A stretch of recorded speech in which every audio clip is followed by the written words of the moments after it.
Hello everyone, welcome back to another new interesting video of this channel, Judhishthir Rahul. In this video, we will be learning about future continuous tense, which is the second tense of future tense. सबसे पहले चलिए देखते हैं future continuous tense को हमारा regular life में कैसे use करते हैं। अगर आपको कोई पूछेगा कि कल आप क्या करने वाले हो, तो आपका आंसर होना चाहिए कि मैं कल कॉलेज जा रहा होगा। कॉलेज जा रहा होगा यानी कि फ्यूचर में कंटिन्यू हो रहा होगा। ऐसे ही फ्यूचर कंटिन्यूअस टेंस को हमारा रेगुलर लाइफ में यूज करते हैं। चलिए देखते हैं फ्यूचर कंटिन्यूअस टेंस होता क्या है। फ्यूचर का मतलब क्या है?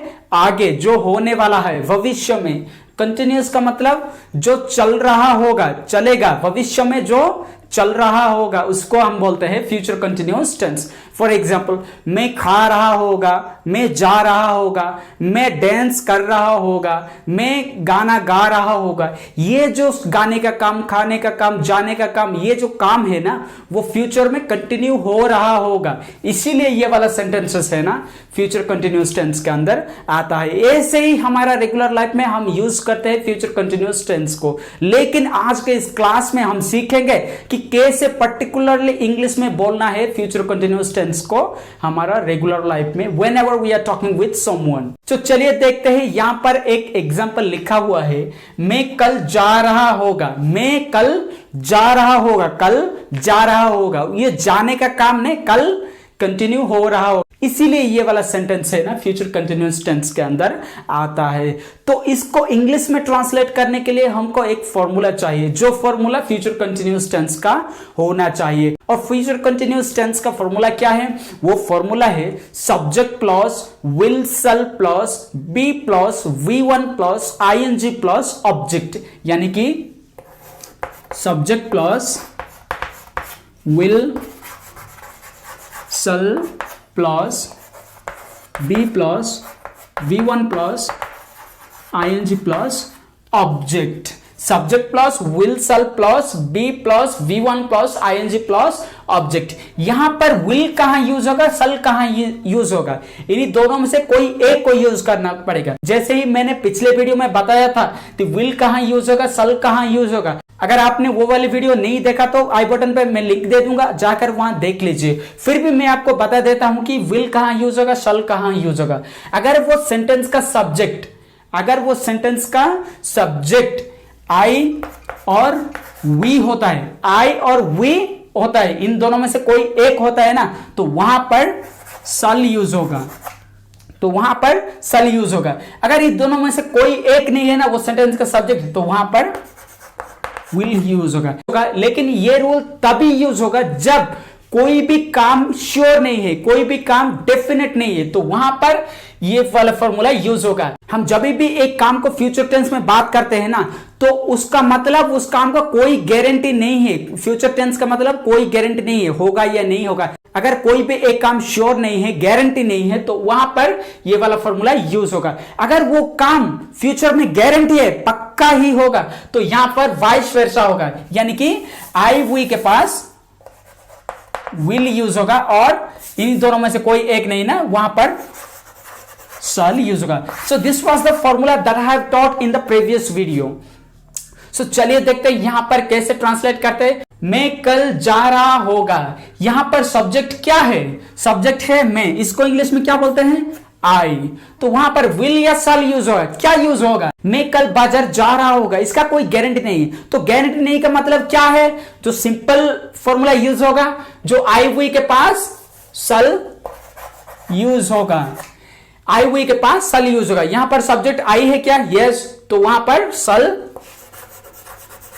यूज होगा। अगर ये काम, जाने का काम श्योर होता है ना, तो यहां पर विल यूज होगा। Though there is no any surety about that work, that is why we have used shall here. So subject होगा, विल सेल हो गया, उसके बाद बी सिंपली यूज कर देते हैं। उसके बाद V1 यानी कि वर्ब 1, मैं कल जा रहा होगा। यहां पर वर्ब क्या है? जा रहा होगा। इसको इंग्लिश में क्या बोलते हैं? गो। जाने को इंग्लिश में गो बोलते हैं। उसके बाद ING लगाना पड़ेगा, ING, और उसके बाद हमको चाहिए ऑब्जेक्ट। यहां पर ऑब्जेक्ट क्या है? यहां पर ऑब्जेक्ट कुछ भी नहीं है। यहां पर ऑब्जेक्ट कुछ भी नहीं है। सब्जेक्ट हो गया, विल सेल हो गया, वी हो गया, V1 हो गया, आईएनजी हो गया, ऑब्जेक्ट भी हो गया, क्योंकि यहां पर ऑब्जेक्ट नहीं है। लेकिन यहां पर बच गया क्या, कल, उसका हम लास्ट में डाल देते हैं। कल का इंग्लिश में क्या बोलते हैं, टुमारो।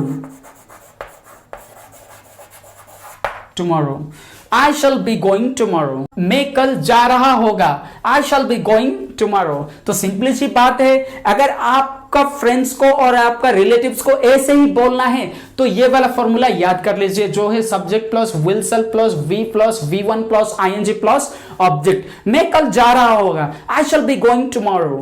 मैं कल पढ़ रहा होगा, I shall be reading tomorrow। मैं कल एग्जाम लिख रहा होगा, I will be writing exam tomorrow। क्योंकि यहां पर will यूज होगा, क्योंकि एग्जाम लिखने का काम श्योर है, आप पक्का ही जाओगे, यहां पर will यूज होगा। जब भी एक काम श्योर होता है ना तो आई वी के पास will यूज होगा। तो चलिए देखते हैं, यहां पर और एक सेंटेंस लिखा हुआ है जो है फ्यूचर कंटिन्यूअस टेंस का सेंटेंस है। वह कल काम कर रही होगी, वो कल काम कर रही होगी, यानी कि काम कल हो रहा होगा, इसीलिए ये सेंटेंस है ना फ्यूचर कंटिन्यूअस टेंस के अंदर आता है। तो चलिए इसको ट्रांसलेट करते हैं इंग्लिश में। कैसे, हमको चाहिए फर्स्ट क्या, सब्जेक्ट। यहां पर सब्जेक्ट क्या है, वह, इसको इंग्लिश में क्या बोलते हैं, she, though she is a girl, so that's why we have to use she. और विल या शैल क्या यूज होगा, काम कर रही होगी, इसका कोई भी गारंटी नहीं है, यानी कि उसकी मन करेगा तो करेगी और नहीं करेगा तो नहीं करेगी, तो इसीलिए हमको यूज करना पड़ेगा विल। और उसके बाद बी, उसके बाद क्या चाहिए, V1, यानी कि वर्ब 1, वह कल काम कर रही होगी। काम करने को यहां पर वर्ब बोलते हैं, तो इसको इंग्लिश में क्या बोलते हैं, वर्क। उसके बाद आईएनजी, ऑब्जेक्ट, यहां पर क्या है ऑब्जेक्ट, यहां पर ऑब्जेक्ट कुछ भी नहीं है, तो यहां पर बच गया क्या, कल, इसको लास्ट में डाल देते हैं टुमारो। वह कल काम कर रही होगी, she will be working tomorrow. वह कल काम कर रही होगी, she will be working tomorrow. तो ऐसे ही आपको बोलना है इस फॉर्मूला के मदद से, जो है subject plus will shall plus be plus V1 plus ING plus object, आपको जो याद रखना पड़ेगा। तो very simple to talk in English in future tense. तो आप भी 5 सेंटेंसेस को इंग्लिश में ट्रांसलेट करके कमेंट बॉक्स में जरूर लिखिए, ताकि मैं समझ सकता हूं you have got the right information what I have taught. So will meet in the next video, तब तक के लिए स्टे सेफ, स्टे ट्यून्ड।